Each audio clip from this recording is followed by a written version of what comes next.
Welcome. Ziggy1X here with another NieR reincarnation video.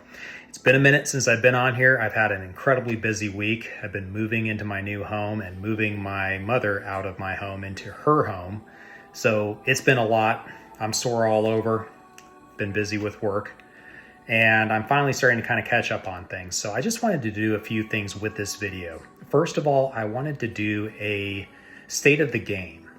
We're now reaching the tail end of second anniversary, and I wanted to kind of go through some of my thoughts on things and where the game was progressing, the direction I see it going, as well as just my overall impressions on the game at this point, as well as some of my other side projects that I'm working on, which I haven't really had a chance to do since I finished my Saving NieR Reincarnation video series, which was a lot of work. That was months worth of work that went into that.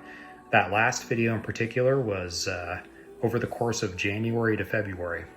But if you haven't yet, go check that out. I actually had a bit of a snafu with YouTube where when I uploaded it, for some reason it uploaded it at 360 instead of 1080.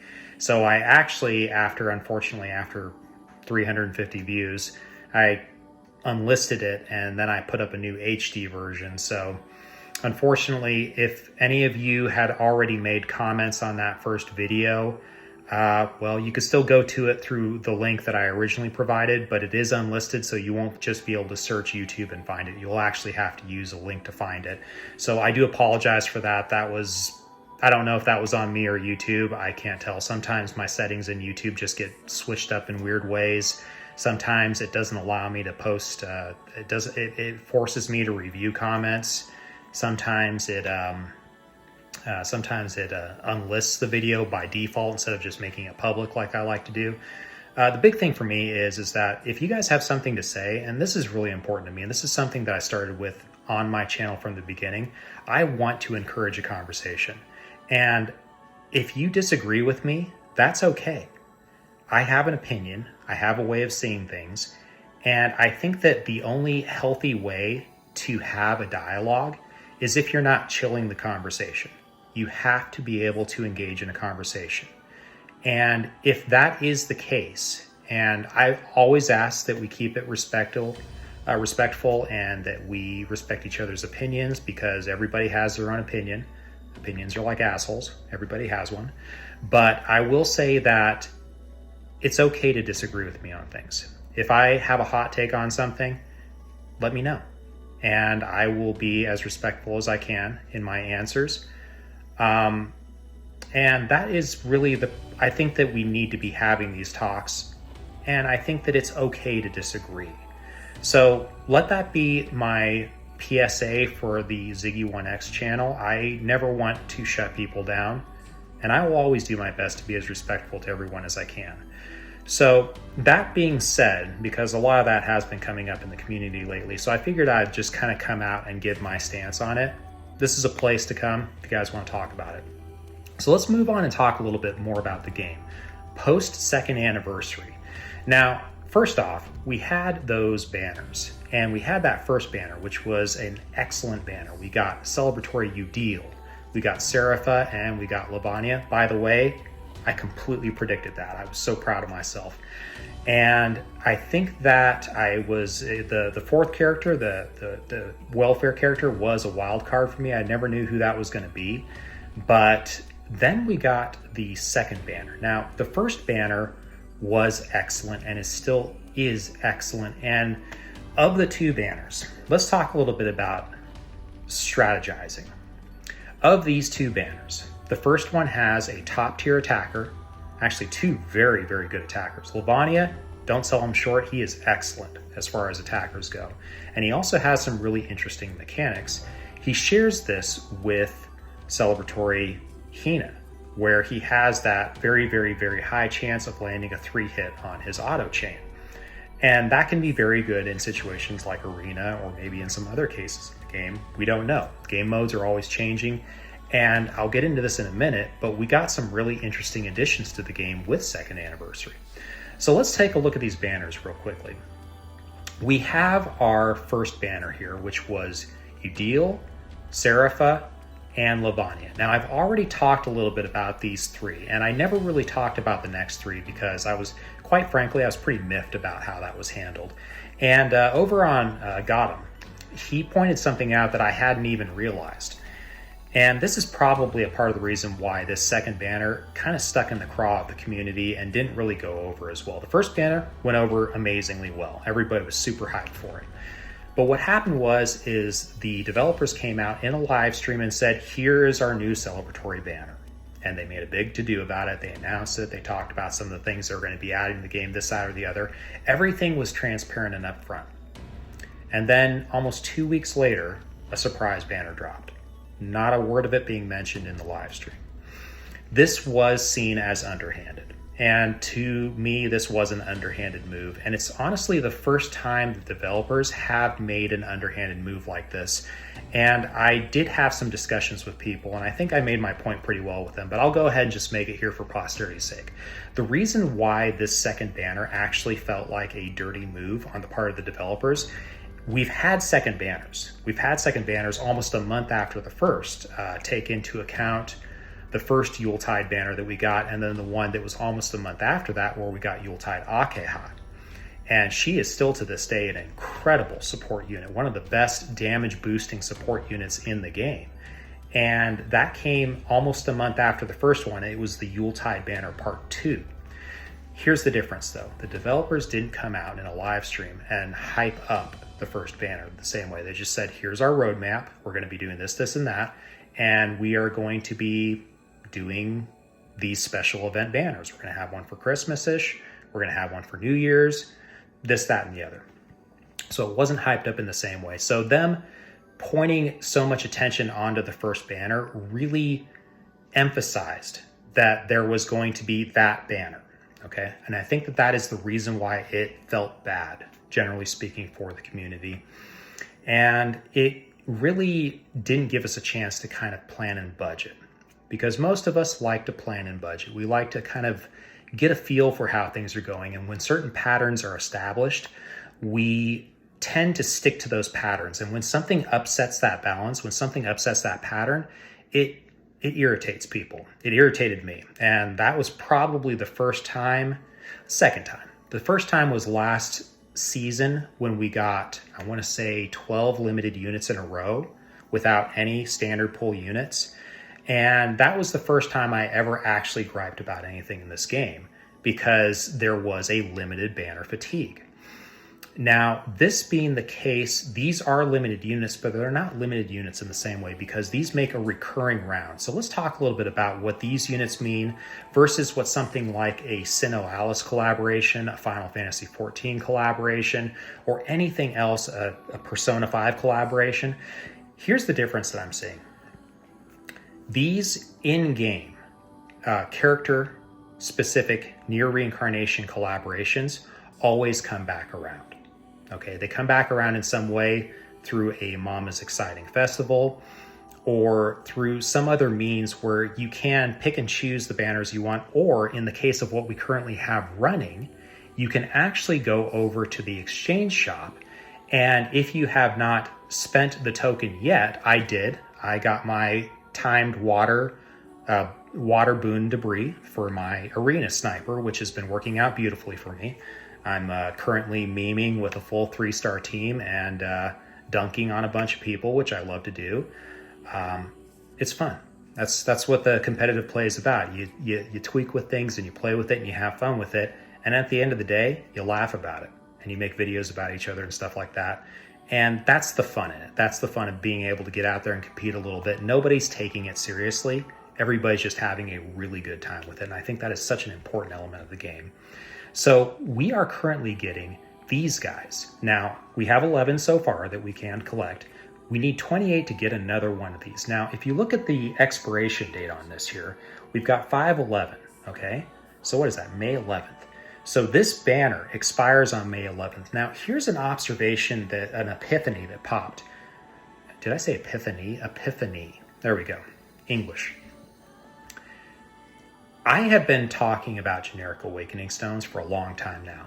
And in part 2 of Saving NieR Reincarnation, I believe, yeah, it was part 2, I pointed out that having a means to slowly advance these characters over time, a pathway to success, is a very good thing. Other games like, and I know it's been kind of called out by some people who have played it as a bit of a cash grab and things like that. I never really saw it this way, but Final Fantasy Brave Exvius War of the Visions had a similar mechanic to what I've been discussing here, to where sometimes it was hard to get a hold of the unit, but then it allowed you to slowly build those units over time to get to the max capabilities.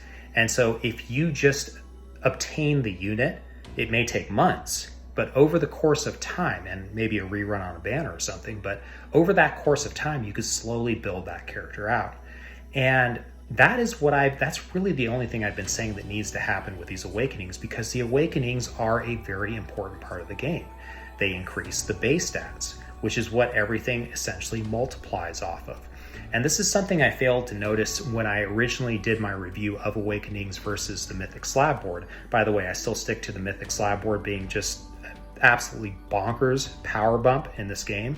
But one of the things I neglected to realize is that the Awakenings raising the base stats is basically multiplying what everything multiplies off of. And so that comes down to your weapons, your memoirs, everything else. All of these things that are working, your abilities and everything else, they all start with those base stats and then work out from there. So the Awakenings creating this increased base really does add a deceptive amount of increased power. And so that's something that that I really need to be taking a little bit more into account here, just as far as the numbers go.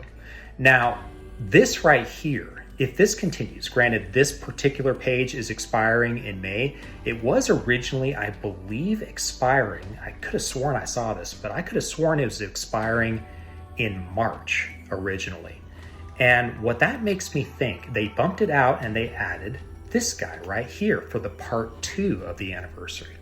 And it makes me think that if this is something that every month, 28, so every 28 days essentially, we are going to be picking up enough of these mama character medals to where we can exchange for one of these characters. And this pool, this is purely speculation, by the way. So let me put on my opinion hat, and I'm just going to leave it there. These guys right here, there's some really, really good units in here. There's some limited units in here. There's some regular pull units in here. What you don't see a whole lot of, like for example, there's the old anniversary units in here. What you don't see any of though, is you do not see the limited collaborations, your Sinnoh Alice, your Final Fantasy XIV, your Persona 5. You are not seeing those in here. This is kind of where my head is at on this right now. It actually, to a degree, unless you get a fabled Sorry, okay? I think arguably one of the most important characters we have ever gotten on a limited collaboration is fabled Sorry. And the reason why is because of her role in Arena. Now, if you're not interested in Arena, she isn't as impactful a character for you, but she has some really good passives. One of them, one of the most important ones, being a team agility up. And oftentimes in Arena, not always, but oftentimes in Arena, he who strikes first wins. And so getting that extra agility bump for your entire team, that passive, and then she just has a really banging good kit to go with it, getting that extra little boost and sometimes jumping out of the gate ahead of the other guy and sniping off one of their characters, that sometimes can make the difference, oftentimes, can make the difference between a win and a loss in Arena. And since Arena really is the, excuse me, I'm getting sick with something right now, so bear with me here. And sometimes that is the Arena really is one of the only competitive elements in the game. The developers have added a leaderboard to Subjugation now, and I think that's really cool. And by the way, mad props to the people who scored high on that. I am nowhere near that. I haven't really touched Subjugation that much because it's just a big time sink, and as I said in the beginning of this video, I don't have a ton of time. But I applaud the people who have excelled in it, and I think that that's a great thing that they're adding some of those competitive elements to the game. So this may be right here, getting back on things, this may be how the developers dole out the generic awakening. And you know what? If that is the case, bravo. Good on you guys. Ziggy1X here from the future, and I just remembered that I forgot one of the points that I was trying to make, so I'm going to spell this out real quickly. You can see this very meta take. I'm in the middle of editing a video and all that other jazz. Here's the point. So the point that I was making right here was that the limited collaborations, the real truly limited collaborations that we get are going to be, there's no sign of them coming back. And this is an important thing to distinguish, and this is where I was going with Fabled Saryu. I actually said Fabled Akeha, but I meant Fabled Saryu. So here's where I was going with this. With no sign of these limited collaborations returning, it really takes a lot of emphasis away from pulling on these banners. Even if they're really good, big damage-dealing things, here's the reason why you pull for these. You like the costumes, you like the game that they're from, and everything else. And I'm never going to say don't pull on them for that reason. But what I am going to say is that until we have, with this being a means, a quasi means of generic awakening stones, it still leaves out those limited collaborations.